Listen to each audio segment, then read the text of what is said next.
The following is a presentation of William Patterson University Television.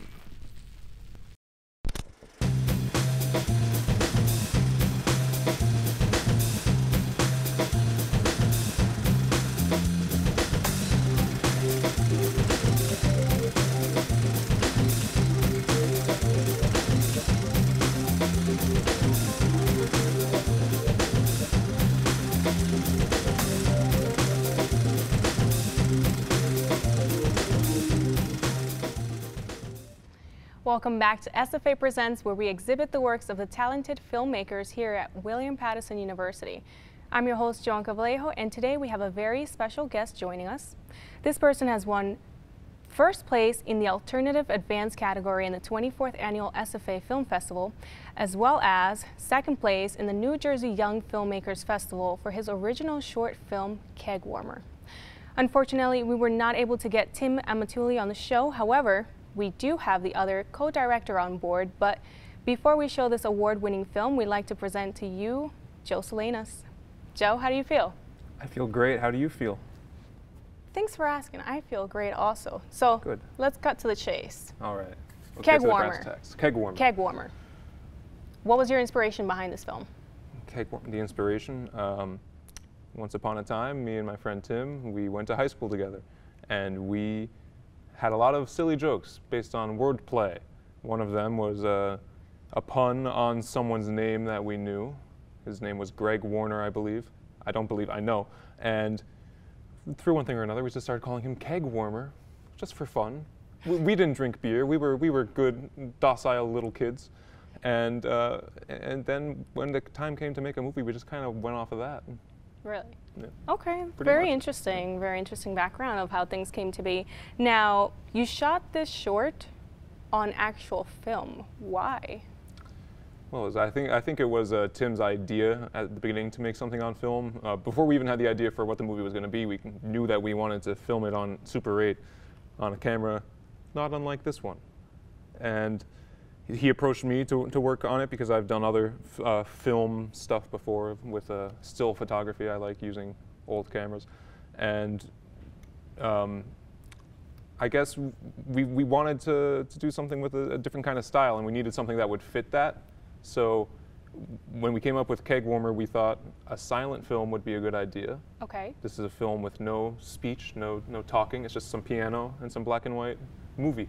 Okay, did you ever think about maybe film and actual video and some sort of stuff like that? Like combining it with digital? Yes, like combining with digital.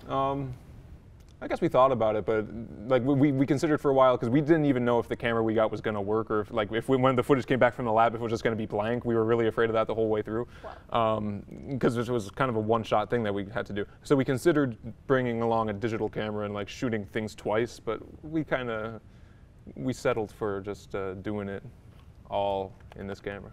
Okay, so tell me a little bit about this camera. What kind of camera is it? It is a Minolta Super 8 camera. Okay.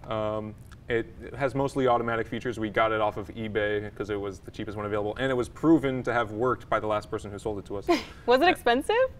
A little. Okay. It was like $100. Okay, so not too expensive. The film's more expensive in this kind of case. You can get like a package for $100. It comes with the film and the processing and the scanning. So you buy the film, then you like send it back to them when you're done shooting, and then they put it onto a disc for you, or onto any media that you want if it's like a big file, you know, all that stuff. Interesting. Yeah. Did you have a hard time finding somewhere to actually go to develop the film?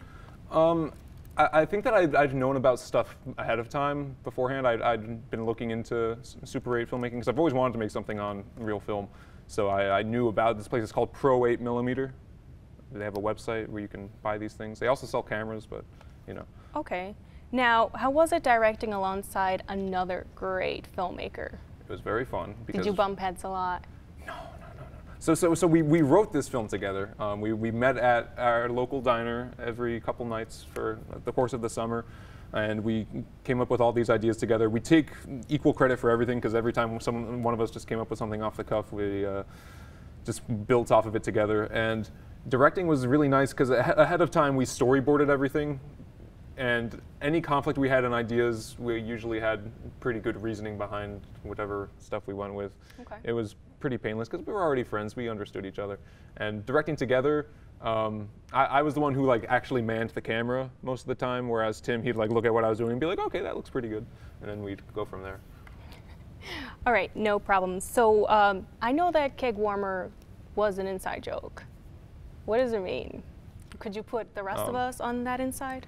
Now, the thing is, it doesn't mean anything really. Like, so our sense of humor at the time was just simply wordplay, word association. We heard Greg Warner. Greg sounds like Keg. We started calling him Keg. Then what does Warner sound like? The closest thing is warmer. And we thought that was a novel idea. Someone who goes to a party and he makes the keg warm ruins the party. But then when it came to making the film, we knew that we needed to make a protagonist who wants this keg to be warm. This is a world where warm beer is the best beer. Well, at least now we're all filled in. Let's take a look at the short film.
silly movie, right? I know. I love it. I love that it's very old school. I feel like a lot of us don't really have the courage to go old school.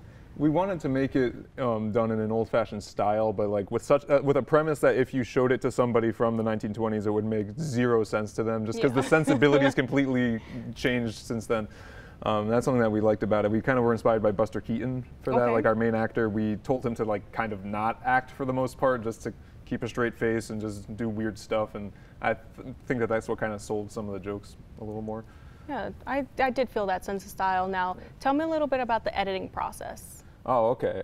That took a lot longer than the filming process. We filmed it over the course of 2 days, but then right after that we went to school in different colleges, but we wanted to edit together, so it took us like months. We came out with that in April. We filmed it back in August of last year. And we got a guy to make music for it, Joe Pearson. Thank God, he did a beautiful job. We had to like edit in all of his clips into that, and we had our friend Sasha do calligraphy for all of the title cards. So we had to scan that in, Photoshop it, make it look a little older, then go into After Effects, and put the dust filters over it, make it jitter a little bit, that whole process. And I spent a lot of late nights last year messaging Tim online and making an edit and putting it on Dropbox. He watches it, says, "Can you change this clip a little bit?" And then I go back in, change it, and do it again. A lot of that going on. Whoa. Yeah. So what is the New Jersey Young Filmmakers Festival? So I was tipped off by Chris Williams about this, a professor here at the school.